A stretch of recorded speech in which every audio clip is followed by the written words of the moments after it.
अस्सलामुअलैकुम।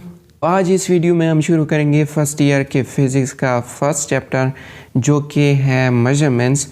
और इसका जो आज का जो टॉपिक है बेस और डिराइव क्वांटिटीज़, ये तो बहुत ही सिंपल बेसिक टॉपिक। हाँ, जो बाद में एरर्स अनसर्टेनिटीज़ आएंगी वो थोड़ी सी कंफ्यूजिंग है। So first chapter of physics, 11th physics, measurements.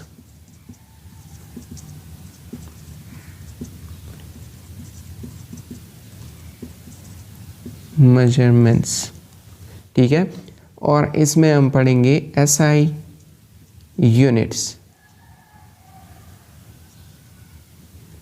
इसकी हिस्ट्री तो थोड़ी सी आपको मालूम ही होगी कि 1960 में जो कॉन्फ्रेंस हुआ था सिस्टम इंटरनेशनल ऑफ यूनिट्स, और उसमें चंद यूनिट्स को यानी कि उन्होंने स्टैंडर्ड रखा गया था कि सारी दुनिया उन्हीं यूनिट्स को इस्तेमाल करे, ठीक है। और यही है इसकी थोड़ी सी सिंपल हिस्ट्री कि ऐसा यूनिट्स क्या है, इनको ऐसा यूनिट्स क्यों कहा जाता है, ठीक है। तो शुरू करेंगे हम base units. SI base units, लेकिन उससे पहले बेस क्वांटिटीज़ को जान लो कि बेस क्वांटिटीज़ क्या है। क्वांटिटीज़, अब बेस क्वांटिटीज़ तमाम वो क्वांटिटीज़ हैं कि जिनकी खुद अपनी डेफिनीशन हो, ठीक है। ये दूसरे फिज़िकल क्वांटिटीज़ के टर्म्स में डिफाइन ना हो, ऐसी क्वांटिटीज़ को बेस क्वांटिटीज़ कहा जाता है। बेस, ठीक है। सो दूस quantities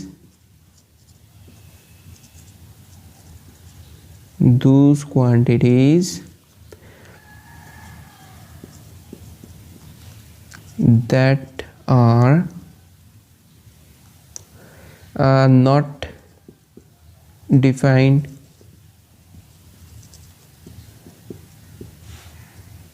in terms of other physical quantities,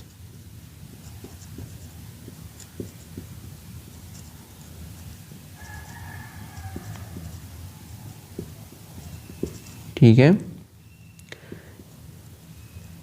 Those quantities that are not या that cannot be defined in terms of other physical quantities, ऐसी quantities को हम base quantities कहेंगे, या वो quantities के जिनकी अपनी definition खुद हो, ठीक है।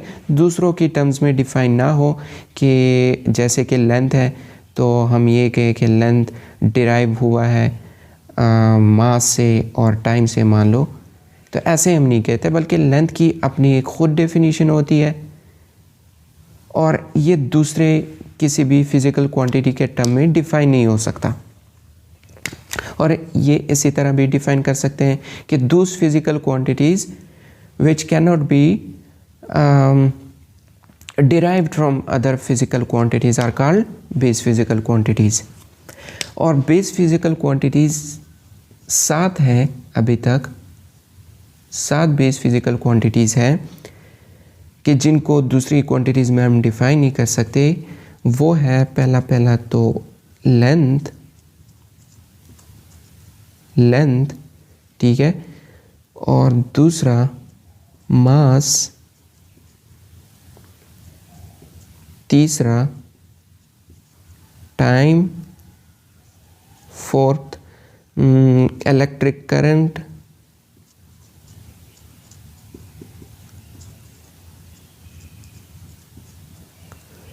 फिफ्थ ल्यूमिनस इंटेंसिटी,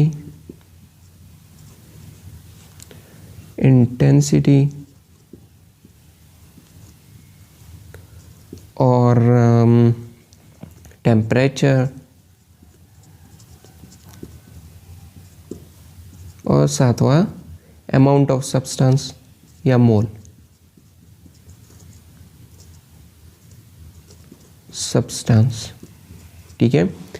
अब इनकी यूनिट्स जो है बेस यूनिट्स, वो लेंथ के लिए है मीटर, मास के लिए किलोग्राम, टाइम के लिए सेकेंड, इलेक्ट्रिक करंट के लिए एम्पियर, ल्यूमिनस इंटेंसिटी कैंडेला और temperature kelvin, amount of substance मोल।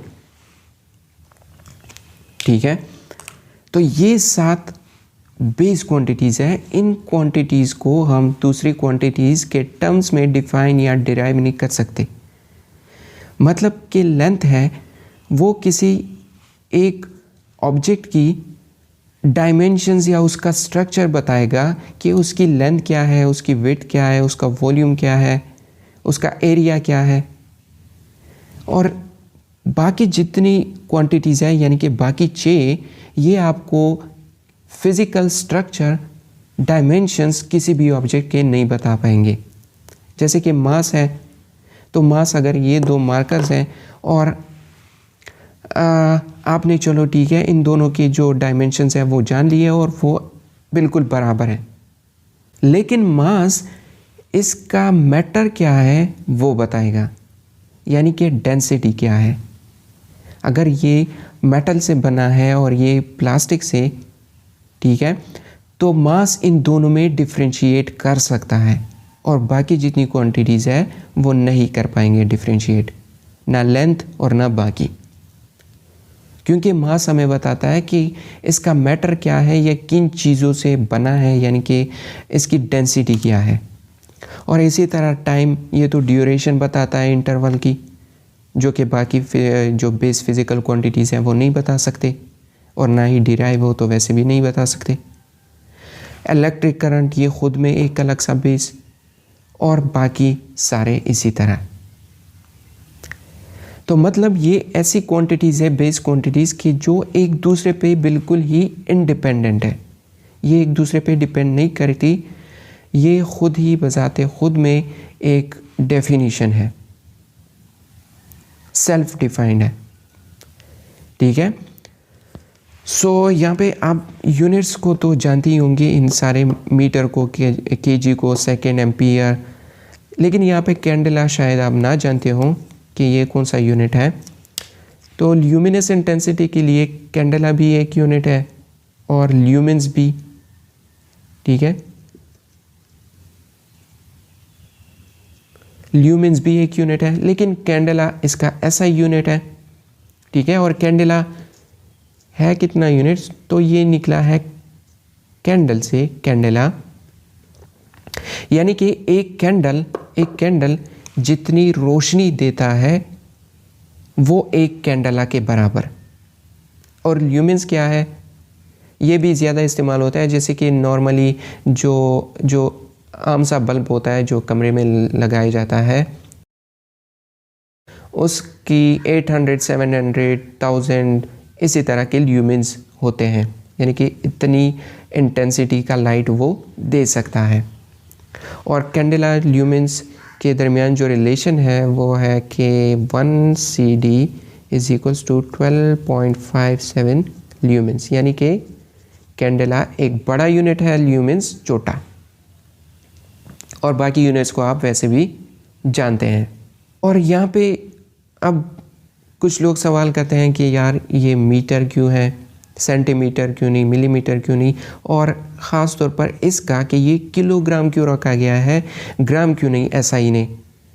तो ये इसी वजह से क्योंकि नॉर्मली जो यूज़ होते हैं ज़्यादातर डेली यूज़ के मुताबिक वो यही यूनिट्स होते हैं, यानी कि केजी ज़्यादा इस्तेमाल होता है, मीटर, सेकंड, तो इसीलिए ये रखी गई है ताकि ये यूज़ करने में भी आसान हो और यूज़ भी ज़्यादा हो।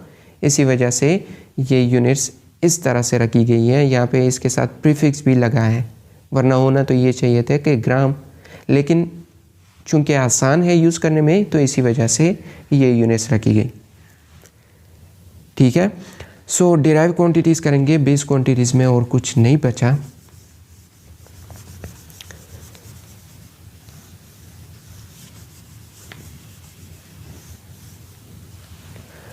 डिराइव फिजिकल क्वांटिटीज़,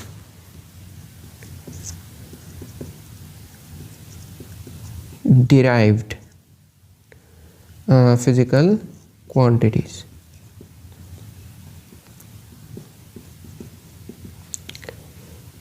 अब नाम ही खुद इसको डिफाइन कर रहा है, ठीक है।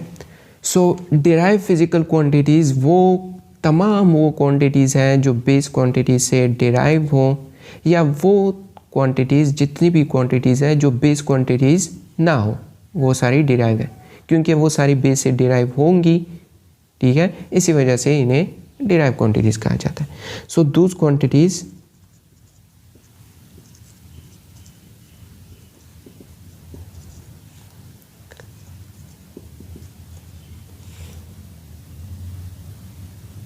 which are derived या derived from base physical quantities,